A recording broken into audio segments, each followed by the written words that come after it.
안녕하십니까. 세상 읽어주는 남자 이상훈입니다. 이 시간에는 문재인 정부가 4강역에서 낙동강 오리알 신세로 전락하고 있다는 주제로 말씀드리겠습니다. 요즘 나라 꼴이 가관입니다.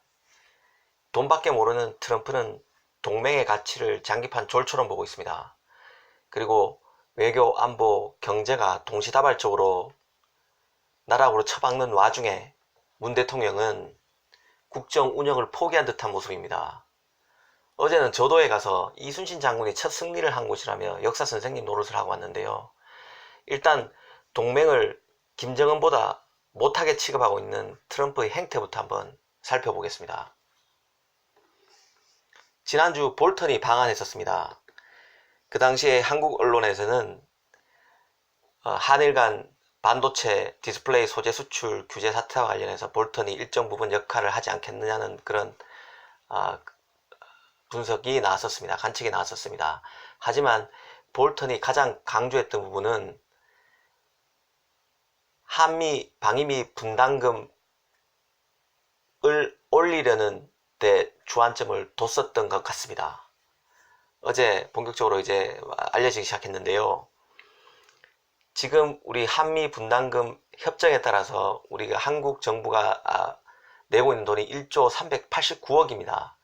근데 이 유효기간이 1년에 불과하거든요. 그래서 다시 또 협정을 맺어서 다시 또 서명해서 논의해서 서명해서 다시 또 1년간 유효해야 되는데 이 미국 정부가 50억 달러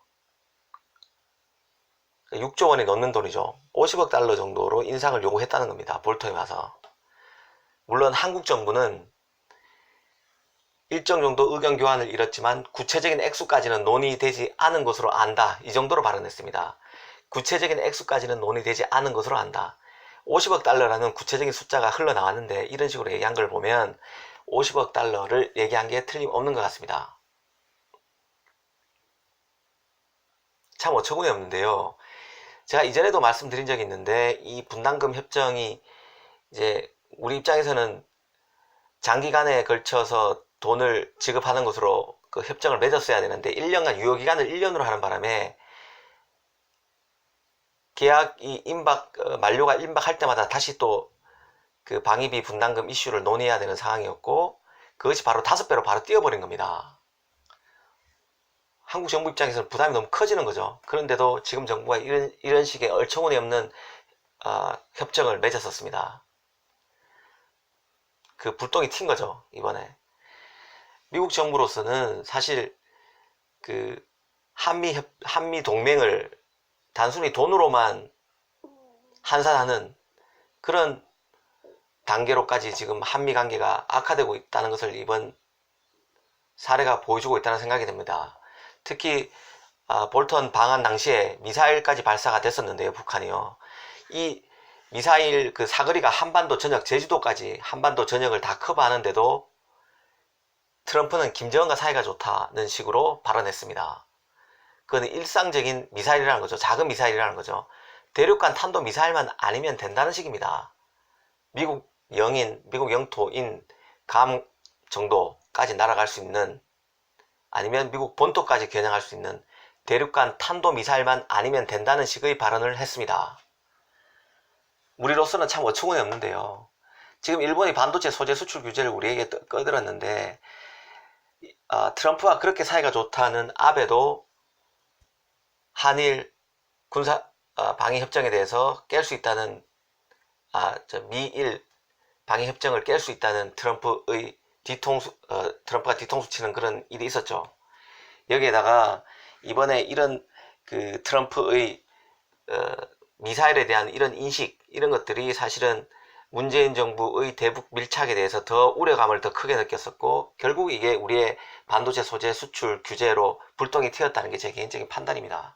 아무튼 트럼프는 이런 식으로 동맹의 가치를 김정은보다 못한 독재 폭군인 김정은보다도 못한 관계로 전락시켰다는 생각이 듭니다. 또 안타까운 게요. 이번에 그 WTO 관련해서도요. 지금 우리 정부가 일본의 반도체 소재 수출 규제와 관련해서 WTO에 그 제소를 한 상태인데요. WTO는 이미 분쟁 조정 기능이 마비되다시피 했습니다. 여기에 가장 큰 역할을 한 게 바로 미국입니다. 미국 등 강대국들이 자국 산업을 보호하기 위해서 특정 국가의 철강, 자동차 등의 고율의 관세를 매기거나 무역 장벽을 높이고 이를 제재하는 WTO를 오히려 공격함으로써 분쟁 조정 역할이 지금 마비되고 있는 상황입니다. 이거는 지금 현실에서도 나타나고 있는데요. 지금 WTO에서 무역 분쟁을 최종 심사하는 상소기구가 있습니다. 이게 7명으로 구성되어 있는데 현재 3명만 남았습니다. 올해 말 또 1명이 임기가 만료돼서 1명이 또 줄어드는데요. 지금 미국이 WTO의 분쟁 역할이 편파적이라면서 임기 만료된 위원들의 자리에 새 위원을 선임하는데 반대하고 있습니다. 지금 상소기가 원래 7명이었는데 현재 3명이고 올해 말 1명까지 줄어드는데 새 위원들 선임에 반대하고 있다는 것입니다. 미국이. 우리 입장에서는 수출 규제를 WTO에 제소하는 방안을 추진하고 있는 상황에서 상소기구가 마비되면 장기간 해결이 안 될 겁니다. WTO가 무력화된다는 얘기죠. 그 다음에 또 다 뉴스를 통해서 들었겠지만 지금 또 트럼프가 WTO 내 개도국 특별 대우를 하지 말아야 된다고 또 얘기했죠. 중국과 함께 그 개도국 혜택의 부당하게 개도국 혜택을 받는 국가로 한국을 직접적으로 거론했습니다. 우리 입장에서는 개도국 지위가 상실되면요, 농산물 분야에서 타격이 불가피합니다. 지금 그 관세율이 농산물 같은 경우는 국내로 들어올 때 해외 수입산 관세율이 수입산 제품에 대한 관세율이 한 513% 정도 됐는데요. 이 선진국 의무가 적용되면 154% 수준으로 관세율이 확 떨어집니다. 농업보조금도 기존에 우리 그 농어민에게 줬던 농업보조금 같은 경우도 절반 수준으로 축소되기 때문에 농업에 많은 타격이 우려됩니다. 사실 이런 흐름들, 그러니까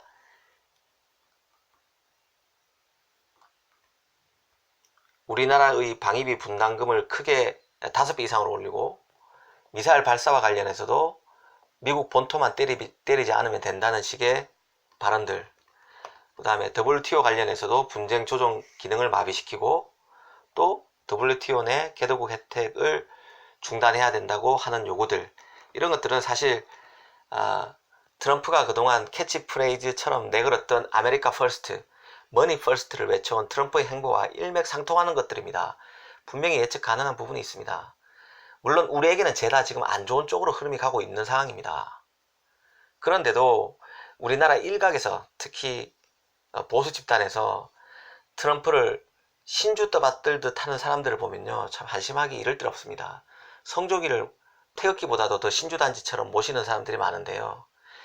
사실 이는 반미 성향이 강한 지금 문재인 정부가 가장 원하는 것인지도 모르겠습니다.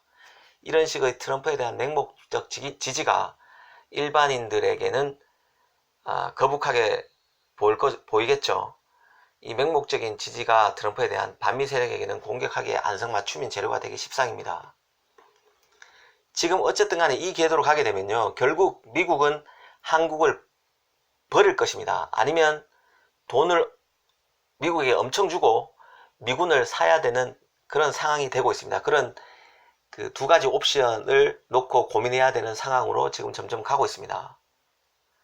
참 안타까운 게요, 지금 그 목선도 제대로 감지 못하는, 한마디로 능력도 안 되면서 자주국방의 능력도 안 되면서 전시작전권 해소를 원하는 문재인 정부가 사실 이런 상황을 사실상 방치했고, 더 나쁘게 얘기하면 이런 상황을 바라는 것일 수도 있다는 생각마저 듭니다. 제가 미국 연수 시절에 트럼프가 그 대선을 통해서 힐러리를 물리치고 대통령에 올랐는데요. 만약 미국에 트럼프가 아닌 힐러리 정부가 들어섰다면 북핵 정국이 이런 식으로 굴러오지는 않았을 것으로 저는 봅니다. 지금은 트럼프가 북핵을 오직 자신의 재선 승리를 위한 무대 장치 정도로만 지금 여기는 것 같습니다. 문재인 정부는 그걸 또 부안해동해서 부추겼을 뿐이고요. 김정은도 트럼프 정권 시기에 핵 보유 국가로 인정받겠다는 그런 그 절체절명의 목표가 있죠. 이게 절호의 찬스로 여기고 있을 겁니다. 아마 김정은도 이런 찬스는 오지 않을 것이다. 다시 한번 오기 힘들 것이다. 고 여기고 있을 겁니다. 아마 제 개인적으로는 트럼프가 재선에서 승리하지 못하면 가장 안타까워할 사람이 김정은이 아닐까 생각하고 있습니다. 결국 이런 트럼프 정부가 계속 이어지게 되면요, 문재인 정부는 거대화된 일본, 우리나라는 거대화된 일본가 대체하는 결과를 맞게 될 것입니다. 아베는 이미 개헌을 추구하고 있는 상태입니다. 헌법을 개정해서 군대를 보유하려고 하죠. 이미 일본 내 여론도 그런 쪽으로 많이 무르익어 가고 있습니다. 또 미국도 이걸 인정해주고 있고요. 과거 미국은 진주만 공습을 받았었죠. 일본으로부터. 그래서 일본의 군사 대국화를 막아왔습니다. 스스로 나서서요. 하지만 이제는 미국도 일본에 대한 신뢰가 쌓인 상태고 일본의 군대 보유, 군사 대국화를 적극적으로 하라는 입장에 서 있는 상태입니다. 한마디로 이제 일본으로 하여금 동북아를 알아서 평정하라는 식으로 가고 있는 게 지금 트럼프 정부입니다. 이렇게 되면요, 우리를 속국처럼 부리려고 하는 중국, 그 다음에 군사 대국화에 나선 일본 사이에서 우리는 애매해지고 있습니다. 문재인 정부만 해도 볼까요? 한마디로 우리를 과거 조공이나 바치는 조선시대처럼 인식하고 있는 중국을 견제하려면 일본의 힘이 필요하지만 일본과 척을 지은 문재인 정부에게서는 이거를 기대하기 힘든 상황입니다. 결국에는 일본에도 터지고 중국에도 휘둘리고 미국에는 버림받게 되는 그런 길로 지금 한국 외교가 움직이고 있습니다.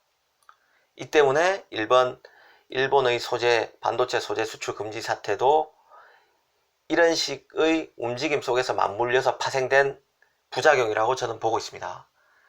참 안타깝습니다. 문재인 정부가 문재인 대통령이 얼마 전 여름 휴가를 엄중한 시기에 여름 휴가를 갈 수 없으니 여름 휴가를 포기했다고 발표를 했는데요, 청와대가. 그리고 나서 금요일 오후에 오프를 하고 제주도로 가서 1박 2일 일정으로 또 소화를 했죠.